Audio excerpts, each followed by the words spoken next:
Well, I heard you practiced in a you practiced in a century-old practice house. Yeah, man. It's actually John Fred's dad is in the Kentucky Headhunters, and they were really popular like the late '80s, early '90s in the States, and in the 1970s they were a rock band called Itchy Brother, and they were actually going to be the first band signed to Swan Song Records from the States, but Bonham passed away as they were working out their contract, so it all kind of fell out. You know, the bottom fell out from beneath it.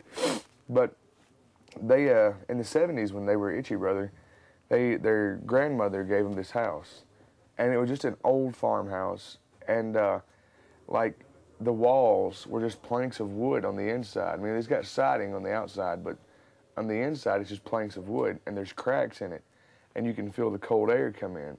So what they would do is they would take all these posters, like of Howlin' Wolf, Muddy Waters, Cream, Zeppelin, Mountain, Trapeze, you know, Blue Cheer, all these great classic rock bands from the 60s and 70s, and they would put the album covers or the posters up to try to keep heat in.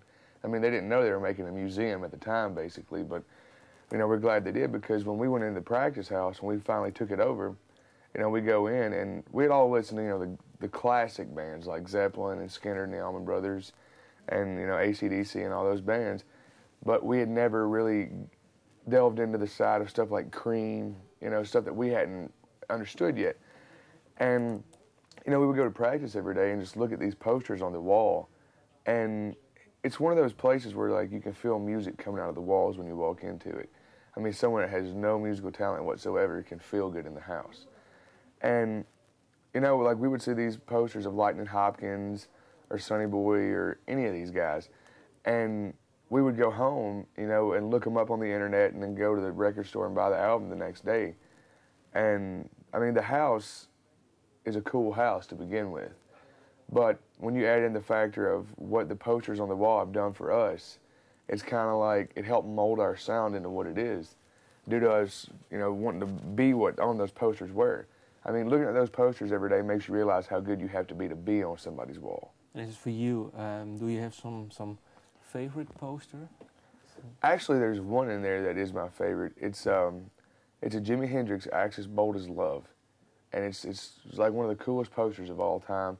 But like the normal ones you see on the record are just the record opened up, right? But this one's like literally probably 3.5 feet high, which in meters would be, I don't know, 1 meter something. 1 meter, something like this. Yeah, but a meter and a half high. Yeah. But it's one of the coolest posters. And then there's another one in there that is the Cream Disraeli Gears album cover. I just love that one. Those are two of my favorites. Why the last one?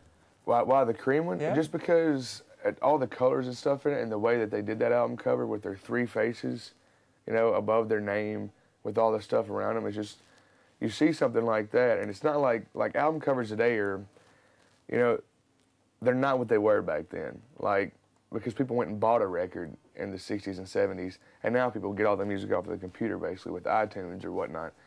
And it's just like you've got so many great album covers, like the Moby Grape album covers, and, I mean, Mountain, the Flowers of Evil album, or the Climbing album with the big, you know, with the huge mountain on it with the wizard in front of it. All that stuff, man, it's just like, when you look at that, and then you look at album covers today, it's kind of like, what happened to the magic in them, you know?